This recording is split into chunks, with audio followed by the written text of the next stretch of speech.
सा गांव था। नाम था मोहनपुर। उस गांव में एक 200 साल पुराना कुआं था।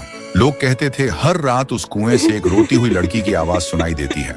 लेकिन एक बात सब लोगों को हैरान कर देती है, मोहनपुर गांव का जो भी लड़का उस कुएं के पास पानी पीने जाता है वह 2 दिन के अंदर मर जाता है और मरा हुआ शरीर गायब हो जाता है।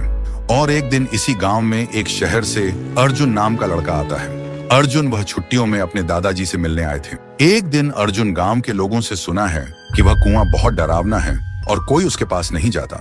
लेकिन अर्जुन सोचते हैं डर सिर्फ अंधविश्वास है और कुछ भी नहीं। एक दिन धूप में जाते हुए अर्जुन को प्यास लगी और बिना किसी से पूछे वो सीधा उस कुएं से पानी पीने चला गया। तब अचानक से एक लड़की का चेहरा सामने आया। अर्जुन डरा हुआ था और तुरंत वहां से भागकर घर पर चला गया। उस रात उसे नींद नहीं आती। हर समय उसे लगता है कोई उसे देख रहा है और कोई बुला रहा है। अब उसे भी डर लगने लगा था। फिर सुबह अर्जुन ने एक बुजुर्ग से पूछा, चाचा ये कुआं इतना डरावना क्यों है?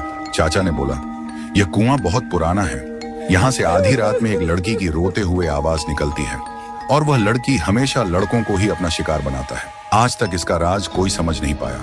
इस बात को सुनकर अर्जुन वहां से निकल पड़े और घर में आकर एक पाखंडी बाबा को कॉल करके बुलाता है ताकि इसका राज क्या है वह जान पाए।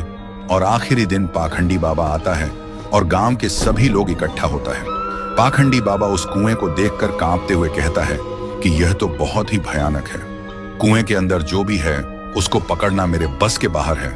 ऐसे बोलकर पाखंडी बाबा उस गांव से निकल पड़े। ऐसी स्थिति में गांव वाले का डर और भी बढ़ जाता है। अर्जुन के मन में सवाल उठते हैं कि उस दिन मैंने जो देखा क्या वह मेरा वहम था, और आज तांत्रिक ने क्या देखा जो डर के भाग गया।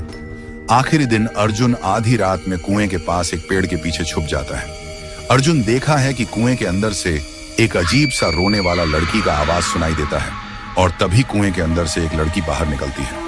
थोड़ी देर बाद एक लड़का गाड़ी लेकर गांव से गुजरता है। वह लड़की उसके सामने आ जाती है और लड़की उस लड़के को मार देता है और लड़के का शरीर गायब हो जाता है। अर्जुन यह सब देखकर हैरान रह जाता है। उसके दिमाग में एक ही सवाल घूमता है कि यह लड़की कौन है जो लड़के को ही अपना शिकार बनाते हैं, लड़कियों को क्यों नहीं? तो दोस्तों, अगर आपको जानना है कि उसे कुएं में वह लड़की कौन था और वह सिर्फ लड़कों को ही क्यों अपना शिकार बनाती है तो कमेंट करो, पार्ट 2 चाहिए।